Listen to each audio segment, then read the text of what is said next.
کلام مقدس پرانے عہد نامہ میں سے یسایہ نبی کی کتاب، اس کا باب نمبر 59۔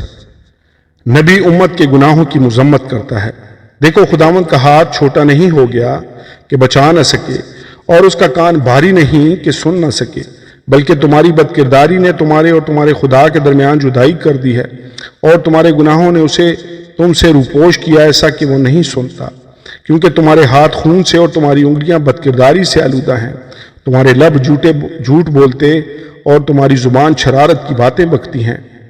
کوئی انصاف کی بات پیش نہیں کرتا اور کوئی سچائی سے حجت نہیں کرتا۔ وہ بدعدالت پر توکل کرتے ہیں اور جھوٹ بولتے ہیں۔ وہ زیانکاری سے باردار ہو کر بدکرداری کو جنم دیتے ہیں۔ وہ ایفئی کے انڈے سیتے اور مکڑی کا جالا تنتے ہیں۔ جو ان کے انڈوں میں سے کچھ کھائے مر جائے گا، اور جو ان میں سے توڑا جائے اسے ایفئی نکلے گا۔ ان کے جالے سے پوشاک نہیں بنے گی، وہ اپنی دستکاری سے ملبس نہ ہوں گے۔ ان کے اعمال بدکرداری کے ہیں اور ظلم کا کام ان کے ہاتھوں میں ہے۔ ان کے پاؤں بدی کی طرف دوڑتے ہیں اور وہ بے گناہ کا خون بہانے کے لیے جلدی کرتے ہیں۔ ان کے خیالات بدکرداری کے ہیں، تباہی اور ہلاکت ان کی راہوں میں ہے۔ وہ سلامتی کا راستہ نہیں جانتے اور ان کی روش میں انصاف نہیں۔ وہ اپنے لیے ٹیڑھی راہ بناتے ہیں، جو کوئی اس میں جائے گا سلامتی کو نہ دیکھے گا۔ لوگ اپنے گناہ کا اقرار کرتے ہیں، اس لیے انصاف ہم سے دور ہے اور صداقت ہمارے نزدیک نہیں آتی۔ ہم نور کا انتظار کرتے ہیں، پر دیکھو تاریکی ہے، اور روشنی پر اندھیرے میں چلتے ہیں۔ ہم دیوار کو اندھے کی طرح ٹٹولتے ہیں، ہاں یوں ٹٹولتے ہیں کہ گویا ہماری آنکھیں نہیں۔ ہم دوپہر کو یوں ٹھوکر کھاتے ہیں گویا رات ہو گئی۔ ہم تندرستوں کے درمیان گویا مردہ ہیں۔ ہم سب کے سب ریچھوں کی مانند غراتے ہیں اور کبوتر کی طرح اڑتے ہیں۔ ہم انصاف کی راہ تکتے ہیں، پر وہ کہیں نہیں، اور نجات کے منتظر ہیں، پر وہ ہم سے دور ہے۔ کیونکہ ہماری خطائیں تیرے حضور بہت ہیں، اور ہمارے گناہ ہم پر گواہی دیتے ہیں، کیونکہ ہماری خطائیں ہمارے ساتھ ہیں، اور ہم اپنی بدکرداری کو جانتے ہیں کہ ہم نے خطا کی، خداوند کا انکار کیا اور اپنے خدا کی پیروی سے برگشتہ ہو گئے۔ ہم نے ظلم اور سرکشی کی باتیں کی اور دل میں باطل تصور کر کے دروغگوئی کی۔ عدالت ہٹائی گئی اور انصاف دور کھڑا ہو رہا۔ صداقت بازار میں گر پڑی اور راستی داخل نہیں ہو سکتی۔ ہاں راستی گم ہو گئی، اور وہ جو بدی سے بھاگتا ہے شکار ہو جاتا ہے۔ خداوند اپنی امت کو چھڑانے پر تیار ہوتا ہے۔